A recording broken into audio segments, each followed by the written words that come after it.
Hey everyone, good evening and welcome back to my channel प्राचित्स world. आज के blog में आप सभी का खूब सारा स्वागत है।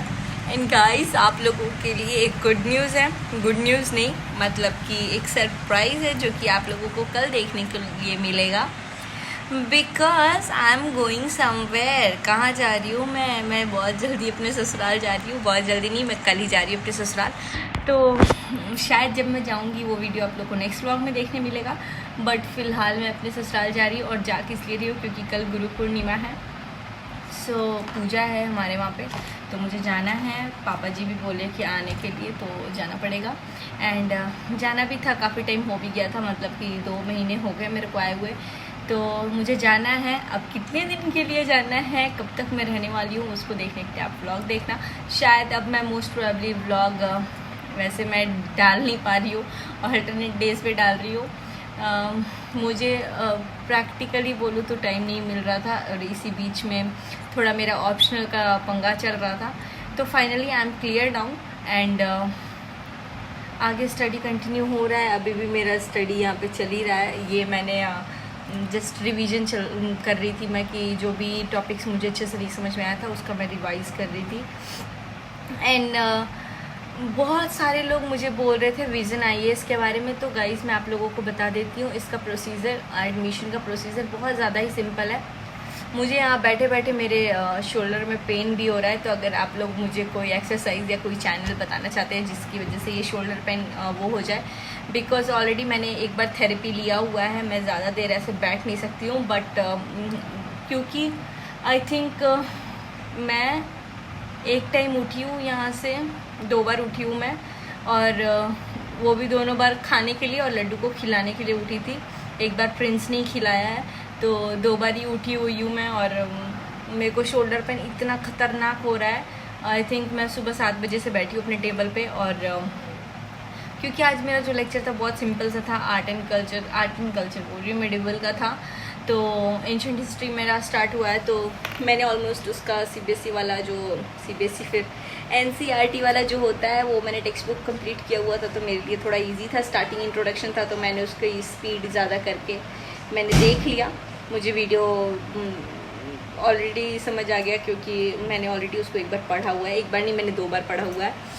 सो मेरे लिए आज का लेक्चर बहुत इजी था। तो मैंने सोचा कि चलो भाई, जो पहले का है वो मैं कंप्लीट करती हूँ, या जो मुझे टॉपिक्स नहीं समझ में आया है तो मैं कंप्लीट करती हूँ। मैंने एक माइंड मैपिंग करके बनाना नोट स्टार्ट किया। तो मैंने ऑलमोस्ट फिर से सारे टॉपिक्स पढ़े और फिर से बनाया। बट बेस्ट चीज़ ये है ना कि कम ही चैप्टर रहते हैं। अगर आप रिवाइज़ करने लग जाते हो तो आई थिंक बहुत ज़्यादा ही टाइम सेव होगा। क्योंकि पहली बार मैंने पढ़ा जब मैं क्लासेस की, तो क्लासेस मुझे आधे समझ में आए, आधे मैंने नोट्स बनाने में ही टाइम वेस्ट कर दिया था जब मैं लेक्चर सुन रही थी। तो और गाइस, ये वीडियो उन लोगों के लिए जो स्टडी रिलेटेड देखना चाहते हैं, स्टडी रिलेटेड नहीं, जो फैमिली रिलेटेड देखना चाहते हैं, तो आप लोग प्लीज़ वीडियो को स्किप कर दो। आप लोगों के लिए नहीं है ये वीडियो। एंड नोट्स मैंने बनाया पहली बार, तो आधी चीज़ें मेरी राइटिंग में, रनिंग नोट्स लेते में ही चली गई, क्योंकि रनिंग नोट्स मिलते होते हैं। तो नोट्स बनाते बनाते मैं आप लोगों को सिंपली अगर एग्जांपल दिखाऊं, तो मैं आप लोगों को अपने नोट्स से दिखाती हूँ। आई होप आप लोग को समझ में आएगा।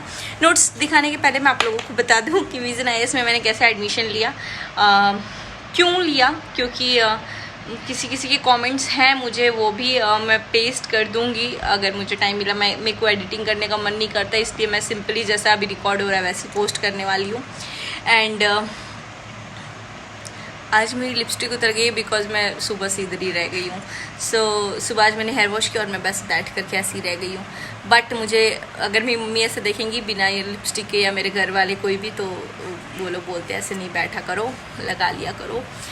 सो फाइनली एडमिशन कैसे लिया मैंने, मैं बहुत सारे वीडियोस सर्वे कर रही थी पिछले काफ़ी टाइम से। आई थिंक मैं बाइजू का लेने वाली थी पिछले ईयर, बट कुछ टाइम स्लॉट इधर उधर हो रहा था, मेरे ट्यूशन का, मेरे यहाँ आने का एंड ऑल, और मुझे परफेक्ट टाइमिंग भी नहीं मिल रहा था कि मैं कब करूँ।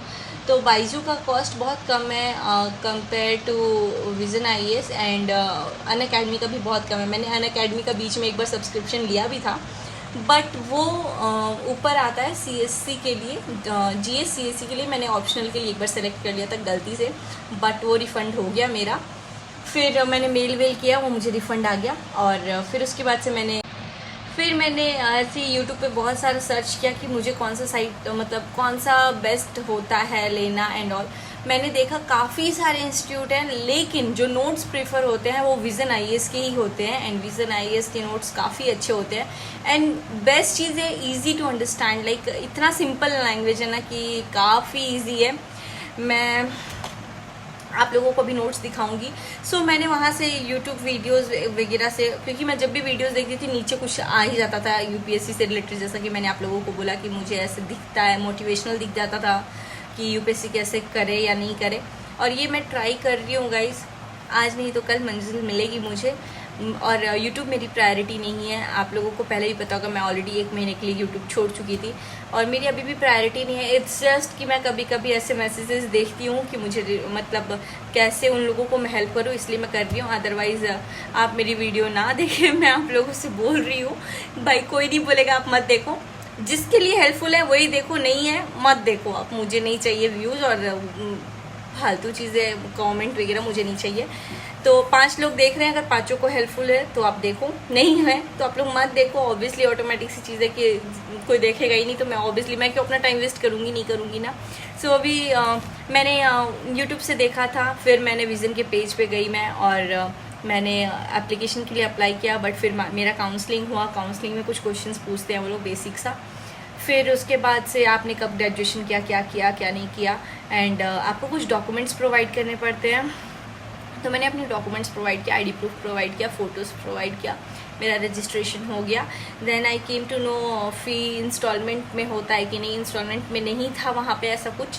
तो मेरा जो फ़ी है वो 1,25,000 है। और जब मेरे को पता चला, अनअकैडमी के कंपैरिजन में बहुत ज़्यादा ही था। अनअकैडमी आई थिंक 70-80,000 के करीब था और ये 125 था। बट जो भी ऐसे कुछ ना नेक्स्ट आईएएस करके है, वाजीराम रवि है और विज़न आईएएस, ये 3 ही मेरे चॉइस थे कि अगर मैं 80,000 90,000 लगा ही रही हो तो चलो भाई कोई अच्छे में ही लगा लो, नोट्स वगैरह हो जाएंगे। And once when you read it ना, आपके दिमाग में क्लियर हो जाएगा। दोबारा अगर कोचिंग लेने की ज़रूरत ना पड़े कभी भी, तो आप वैसा करो। मेरा ये जो है वो 1 साल का है, तो 1,25,000 इसका कॉस्ट है कोचिंग का। आपको स्टडी मटेरियल्स मिलेंगे। आज भी मुझे कुछ स्टडी मटेरियल आया है, उसकी अनबॉक्सिंग भी बहुत जल्दी आप लोगों को मिल जाएगी मेरे चैनल पे। कब मिलेगी मुझे नहीं पता अभी, क्योंकि वो मटेरियल स्कूल पे पड़ा हुआ है, मैंने रिसीव नहीं किया था, जो स्कूल में रहते उन्होंने किया था। बात करते हैं नोट्स की, तो मैं कैसे कंसोलिडेट की हूँ अपने। यार मैंने कॉफ़ी पिया क्योंकि मुझे बीच में नींद भी आ रही थी, तो मैंने सोचा कि चलो भाई coffee P low. And guys, किसी ने मुझे वेटनोवेट के बारे में बताया था लगाने को, और मैंने लगाया, मेरा वो कीड़ा ने चाटा था, इतना जल गया था मेरा स्किन, वो ठीक हो गया। थैंक यू सो मच दिल से जिसने मुझे बोला था कि आप लगाओ दी, तो मैंने लगाया था। And thank you so much for your help. बात करते हैं नोट्स की है। सो गाइस, स्टार्ट करते यूनिफिकेशन ऑफ जर्मनी की। तो ये आप लोगों को माइंड मैप मेरा तो नहीं समझ में आ रहा होगा कि मैंने क्या कैसे लिखा है, क्यों नहीं लिखा है। तो मैं आप लोगों को पहले बता दूं कि इसका जो असली नोट है वो मैंने कितने देर में, ये तो आप देख सकते हैं जर्मनी और इटली में क्या डिफरेंस है यूनिफिकेशन का, वो मैंने लिखा है। बट पहले मैं इसमें दिखा दूं कि मैंने कितने पेजेस में ये किए हैं यूनिफिकेशन, एंड देन मैं आप लोगों को दिखाऊंगी। वैसे मैं जब इसमें भी करती थी तो मैं थोड़ा कलरफुल कर ही लेती थी कि मुझे हाईलाइटर वगैरह यूज़ करना अच्छा लगता है, तो जितना जल्दी हो पाता था उतना वैसे करती थी। सो यूनिफिकेशन ऑफ जर्नी मेरा यहाँ से स्टार्ट हो रहा है और मैंने इसको लिखा है 1 2 3 4 5 6 7 8 8। सो ये मैंने 8 पेज में लिखा है। एंड यहाँ पे है यूनिफिकेशन ऑफ इटली। तो ये मेरे रनिंग नोट्स हैं और हैंडराइटिंग तो मेरी वैसी ही है, गोल गोल सी चीटी सी। और इस 8 पेज को मैंने सिर्फ कंसोलिडेट कर दिया है इस 1 पेज में। तो आप लोग यहाँ देख सकते हो, ये है यूनिफिकेशन ऑफ जर्नी, जो कि मुझे इतने अच्छे से समझ में आ यूनिफिकेशन ऑफ जर्मनी क्यों हुआ था, event which took place and steps by people, लोगों ने क्या किया, इवेंट कौन सा था, जॉल्वरिन था, वाइस जीसी है। यहाँ पे फिर उसका रिजल्ट क्या हुआ था यूनिफिकेशन का, लेकिन रिजल्ट क्या हुआ था, यहाँ पे मैंने हाईलाइटर किया speech of blood and iron, जो कि बिस्मार्क ने दिया था। तो यहाँ पे बिस्मार्क की थ्योरी है, यहाँ पे आप लोग देख सकते हैं बिस्मार्क की थ्योरी। यहाँ पे बिस्मार्क का रिजल्ट है, क्यों हुआ था ये भी है यहाँ पे, और यहाँ पे जितने भी मतलब बिस्मार्क के रिजल्ट वगैरह आए हैं वो सब मैंने यहाँ पे लिखा हुआ है। सो इन मतलब इन शॉर्ट मैंने 1 पेज में ये कर लिया है, और जब कुछ इंपॉर्टेंट पॉइंट होता है वहाँ ये मैंने यहाँ पे अटैच कर दिया है। ये मैंने फाइल में रखा है इसलिए आप लोगों को नहीं दिख रहा है। सेम वैसे ही मैंने यूनिफिकेशन ऑफ इटली भी ऐसे माइंड मैप बना के किया है। ऐसा नहीं है कि मैं सिर्फ एक पॉइंट लिख रही हूँ, मुझे ये बस समझ में आ रहा है, मैं उसके अंदर का भी वो लिख दे रही हूँ कि क्या है क्या नहीं है। तो मेरे लिए ये जब मैंने 3rd टाइम किया तो मेरे लिए बहुत ईजी था अंडरस्टैंडिंग के लिए। IR इन इंग्लैंड क्यों हुआ था, why first in England, plus ये पिस्ता आप लोगों को पता नहीं समझ आएगा कि नहीं, बट ये कुछ था, textile, steam iron, steel, transport, agriculture post, इसके बारे में मैंने सब लिख दिया है कि क्या कैसे हुआ था। फिर कॉलोनियलिज्म इन अफ्रीका। सो ये मेरे लिए काफ़ी हेल्पफुल रहता है ना ऐसे। आप लोग कमेंट करके बताना किस किस के लिए ऐसे हेल्पफुल रहता है। फिर डिफरेंसेस यहाँ मैंने लिखा है, इम्पेरियलिज्म वर्सेस कॉलोनियलिज्म, यहाँ पे US इम्पेरियलिज्म के बारे में मैंने लिखा है। और ये सिर्फ मैंने 2 दिन में किया हुआ है, तो मेरे लिए तो ये शॉर्ट नोट बनाना बहुत अच्छा है। वर्ल्ड वार 1 ये मैंने कल ही पढ़ा है, वर्ल्ड वार 1 तो, और ये ऑस्ट्रिया, और मैंने यहाँ पे थोड़े थोड़े मैप बनाकर कोशिश की है कि ऐसे ऐसे मैं मैप बनाऊँगी। रशिया के साइड में जर्मनी, फ्रांस, ये मेरे लिए ईजी होता है। मैं आप लोगों को इसलिए बता रही हूँ क्योंकि मैंने एक मेथड ढूंढा है जिससे कि मुझे बहुत अच्छा, ये treaty of Saint Germain plus treaty of Trianon और ट्रीटी ऑफ वर्साइल भी मैंने पढ़ा है, बट मैंने उसके अभी नोट्स नहीं बनाए हैं। तो ये सारे जो आप एक पेज ये सारे 7-8 पेज देख रहे हो, ये मैंने अम्बाला में पढ़ा था, और इस सारे 7-8 पेज का मैंने सिर्फ एक पेज में कंसोलिडेट किया है। आप लोग यहाँ देख सकते हो, कॉलोनियलिज्म इन अफ्रीका, मैंने बहुत छोटे से उसमें कर दिया है। सी कॉलोनियलिज्म इन अफ्रीका, क्या क्या हुआ था, ब्रिटेन वर्सेस फ्रांस, मोरक्को का हुआ था। मोरक्को को लेने के लिए जर्मनी और ने किया था कि अरे नहीं जाना चाहिए किसी में। France versus Germany, France versus Italy, Portugal versus Leopold II, और जर्मनी वर्सेस फ्रांस। तो जितना कुछ भी था यहाँ पे, बर्लिन कॉन्फ्रेंस भी बुलाया था। क्या क्या हुआ था बर्लिन कॉन्फ्रेंस में, ऑब्वियसली जितने भी बॉर्डर्स होते हैं उनको बाउंड्रीज़ के लिए किया जाता है। जैसे कि यहाँ मैंने लिखा है, modern borders were decided of Africa, की कौन सी कंट्री, कौन सी प्लेस को किस कंट्री को बिलोंग करेगी। So upper valley belong to France, lower Niger valley belong to Britain. So ये कुछ मैंने ऐसा लिखा है यहाँ पे। Tunis was recognized as legitimate of colony of France and Italy was sad, so sad face मैंने एक बना दिया है। Western Sahara was agreed to Spain, पहले स्पेन में चला गया था अफ्रीका का वो जो पोर्शन है। फिर ऐसे ऐसे मैंने करके कुछ कुछ बनाया है ये मेरे अंडरस्टैंडिंग के लिए। तो मैं तो बोलती हूँ गाइज, जब आप पढ़ो ना, लाइक अगर आप 3 घंटे एक चैप्टर को दे रहे हो, 2 टॉपिक को दे रहे हो या 3 टॉपिक को दे रहे हो, तो उस 3 घंटे के बाद आप थोड़ा ब्रेक लो, सांस लो, फिर आप उस टॉपिक को उठाओ और सोचो कि मैं इसमें क्या क्या समझ चुकी हूँ, क्या नहीं समझी हूँ। तो मैं तो उठाती हूँ तो मुझे समझ आ जाता है। और हाँ, मैं IAS क्लियर नहीं की हूँ, बट मैं ये अपना पॉइंट ऑफ व्यू बता रही हूँ कि बहुत सारे लोग पहले ही कर सकते हैं ना। उन लोगों की स्ट्रैटेजी थोड़ी वो मतलब UPSC करने के बाद क्लियर होती है, पहले ही समझ में आ जाती है कि कौन किस तरीके से समझता है, कौन किस तरीके से नहीं समझता है। तो मैं कोई टिप नहीं दे रही हूँ, मैं अपना मेथड बता रही हूँ, आप लोगों को मैं आइडिया नहीं दे रही हूँ, क्योंकि कॉमेंट करने वाले कुछ भी करते हैं। तो ये मैं अपना आइडिया दे रही हूँ। आई थिंक आज के ब्लॉग के लिए काफ़ी था। इतना मेरा शोल्डर पेन इतना हो रहा था। अभी मैं उठूँगी, थोड़ी देर घूमूंगी क्योंकि मुझे न्यूज़ देखना था। सो न्यूज़ में अभी देखूँगी थोड़ी देर के लिए, एंड देन अगेन 2 आवर्स का मेरा एक सेशन है जो कि मेरे को कंप्लीट करना है बिफोर स्लीपिंग। कल मुझे घर भी जाना है अपने।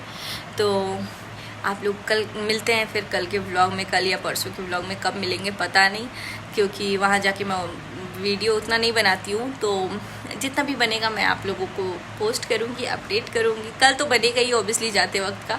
सो आप लोग देखना, एंजॉय करना। अगर अच्छा लगेगा तो आप लोग लाइक सब्सक्राइब करना, नहीं लगेगा आप लोग मत करना, सब्सक्राइब कर देना। तो thank you so much for watching it guys, thank you so much.